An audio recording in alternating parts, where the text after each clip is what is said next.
Hi, my name's Cindy Farr, and I'm the Incident Commander for the Missoula County Health Department's COVID-19 response. Today is Thursday, June 4th, and this is my daily briefing.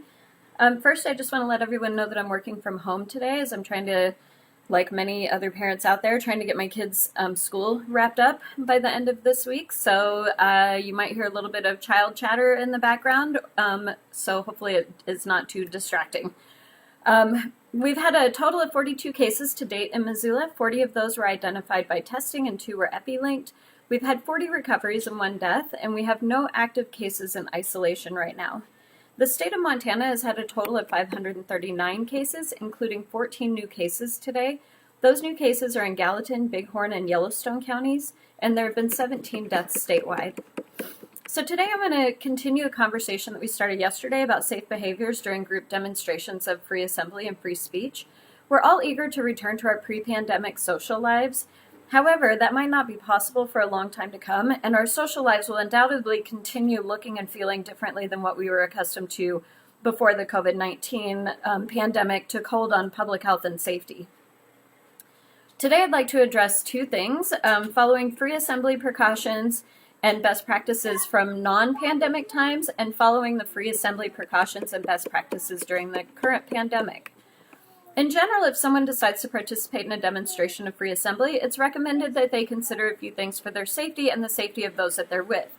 This includes some preliminary work, as well as implementing best practices during the assembly and evaluating possible outcomes related to participating in the assembly. Before showing up, decide if that demonstration is a good fit for you. Educate yourself about the proposed demonstration, learn about associated leadership and the mission and goals of the demonstration, think through what participating might look like, and that includes thinking through some of the different outcomes. If you elect to participate, practice continuous situational awareness. Just like wildland firefighters and first responders, you should continually assess the scene, remain aware of what your surroundings are, and evaluate your options for safety. Be sure to tell a friend or family member what your plans are and check in with them. Once you've conducted your due diligence and learned about and evaluated the facts driving the group assembly, I recommend conducting a self-assessment of your COVID-19 risk and your risk to others. While it's really hard to resist the urge to be with others right now for so many reasons, we really need to think about what our personal risk is when deciding whether or not to participate in person or participate in other ways like virtual demonstrations or social media posts.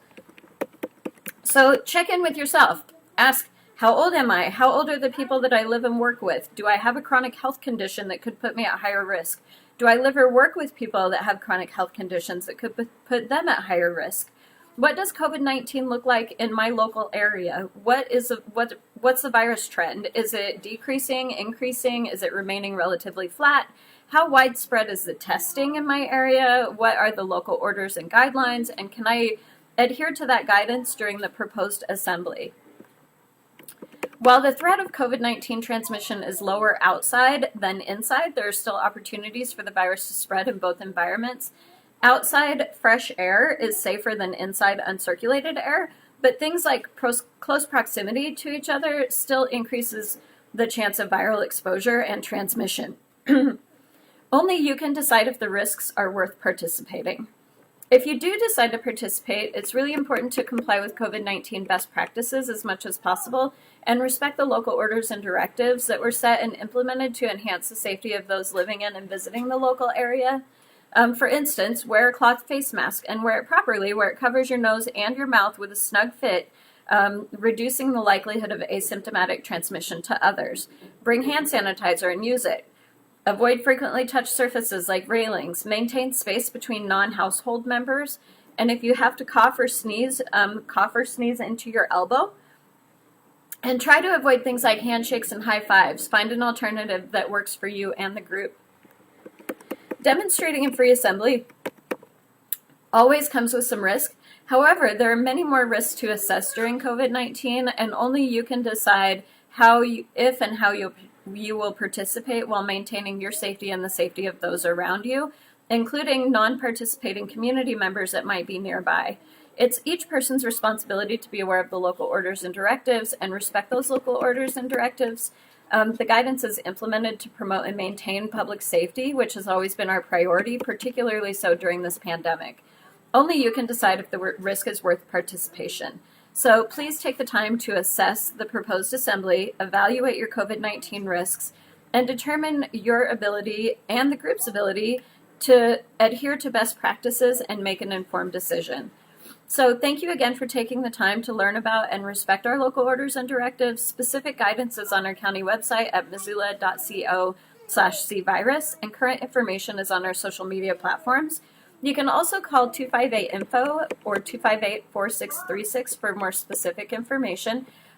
They are answering calls Monday through Friday, 8 to 5. Continue referring to those resources and the state guidance so that you can stay apprised of our guidelines, expectations, and responsibilities. So let's continue putting in the good work for continued good outcomes. So that's it for my daily briefing today. Thank you for everything that everyone is doing out in our community to keep our COVID-19 numbers low. Let's just keep up that good work.